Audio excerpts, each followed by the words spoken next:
Okay, welcome to day 10. We should be on page 34 in our packet. And today we're going to talk about arc length of a circle. So it's going to seem like we are back to talking about arcs again, and we will be.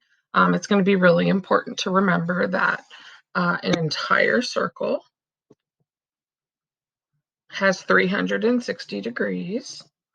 That's something we need to remember. And one of the other things that this is going to utilize is the concept of circumference. And here at the top of page 34, we have a little box reviewing circumference with us. But before we do that, I want to talk about what this circumference actually is. So I'll just take, a minute or so. So here's my circle. And let's just make this into sort of something understandable. Okay, so Miss Lucas, that's me in red. Let me give me some hair. There we go. Miss Lucas is going to take a walk around like a circular path. And so I'm going to walk. I'm going to go all the way around. And maybe I have a phone or maybe I have a Fitbit. And I'm going to track how far I traveled. Now, the key here is that this path is circular.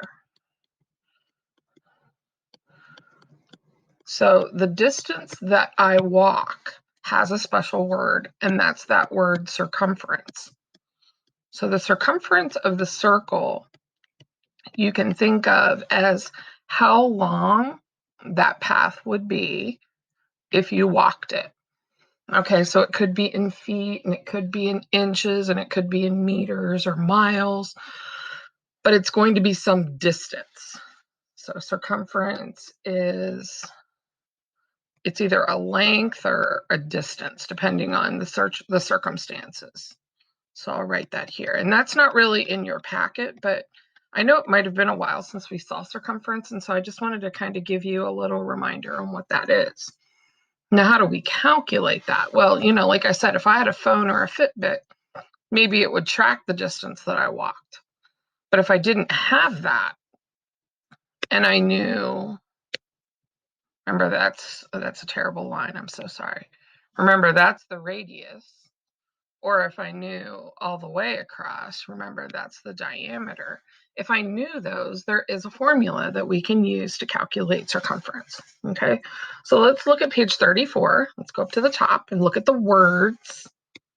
The words say, if a circle has diameter d or radius r, the circumference c equals the diameter times pi, or twice the radius times pi. And that's simply because the diameter is twice as long as the radius. So we can write this: circumference equals pi times the diameter, or circumference equals pi times the radius times 2. And sometimes what you'll see, the people like to have that 2 come first. It doesn't really matter, but you'll see this. And so like for guys like Ever, you'll see on the formula sheet that I gave you, that's how it looks. And neither formula is wrong. It just sort of depends on what you have. You can really use them both at any time as long as you know the diameter or the radius. So if you look at these two problems, the first problem gives you the radius. So we're going to use the c equals 2 times pi times r, which is going to be 2 times pi times the radius, which is 2.5. And if I go over, I haven't opened up my Desmos calculator yet, but let me do that real quick. And if I do 2 times, now the pi button is right here on the keyboard. I mean, you can always type in 3.14, but this particular button will give you more decimal places. So I just like to use that button. It's not like 3.14 is wrong. It's just only rounded to 2 decimal places. And so I would get a circumference of 15.7.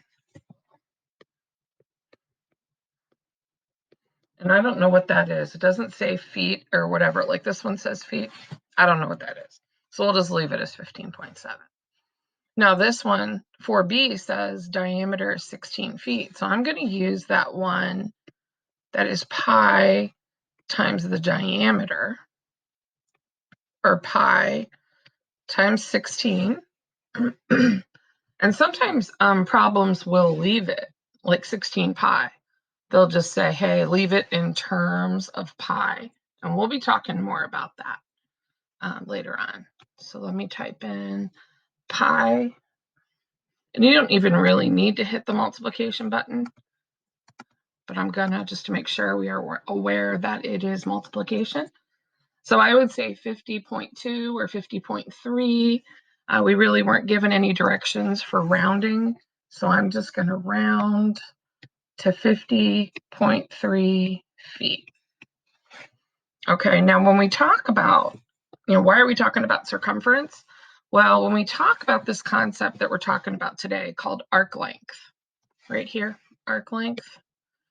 Arc length is just circumference, but not the whole circumference. It's a piece of the circumference. Like this circumference that we talked about a minute ago, when I went walking, I had to walk the whole circle. I'm not sure where that came from, sorry. Oh, that's my diameter. I had to walk the entire circle. But what if we were in a situation, sorry about that. What if Miss Lucas was only gonna walk? Let me draw Miss Lucas out here. Give her like having some hair. Okay, so say I'm gonna start here, and let me make this a better color so you can see. Maybe I'm only gonna walk like that much of the circle. Well, that's still related to the circumference because we're walking a distance or a length around the circle, but it's not going to be the whole 2 pi r or pi times d. It's going to be some amount multiplied, like half or a third of that. So that's what we're going to do here. I'm going to give you a formula to help you calculate that. So arc length is a ratio. Remember, and ratio means fraction of the circumference. I like to use the word portion or part as well. I'm going to put part. It's a piece of the circumference. So we're going to put this into a mathematical formula. So arc length, I'll call this L. You can call it X, you can call it whatever you want, that's equal to some ratio of the circumference. Now, if you look, and they use that funny L, the little script L, they use this L. Doesn't really matter what you use. If you look here, we have an R. So when it comes to my circumference formula, I'm going to use 2 pi r. But if you had the diameter, you could use pi d instead. Now, if you look at this picture, you have X. And hopefully you can see that this is a central angle. So you do have to know the central angle. Or you have to know how many degrees is this arc. That way you can say, okay, it is some amount out of 360. So for example, if it were a semicircle, let's say that Miss Lucas was walking the semicircle, right? So she would be walking 180 degrees out of the total 360 times 2 pi r. But I think most of us can look at a semicircle and go, gee, she only walked half. So a semicircle is probably the easiest situation to understand as far as arc length goes, because we can all see that Miss Lucas walked half of the circle. But what if it wasn't half? What if it was some strange amount, like 40 degrees I walked? Like, let's say I didn't even walk like that little bit, and I want to know how much that is.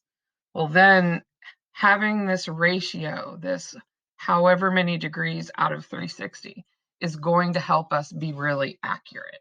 Okay, so that's what our formula is going to look like. We're going to say that the arc length is equal to a ratio of the circumference. So I'm going to show you one, and then when we come back together, we'll do some more together. Okay, so this one, it's kind of, we'll look at A, and then we'll stop the video and come back and look at B. If you look, they want to know the length. That's a special word. So if they were looking for the measure, of arc ZY, that would be a totally different thing. That would be how many degrees. And we would know that that's 75 degrees. But they're not looking for the measure. They're looking for the length. And I know that those two things sound very similar, but they're not exactly the same thing. When they talk about the measure, they're talking in degrees. And when they talk about the length, they're talking about, feet or inches or meters or that kind of thing. So what they're going to do is they're going to use that formula. So you have your 2 pi r. So you have your x over 360 equals your L.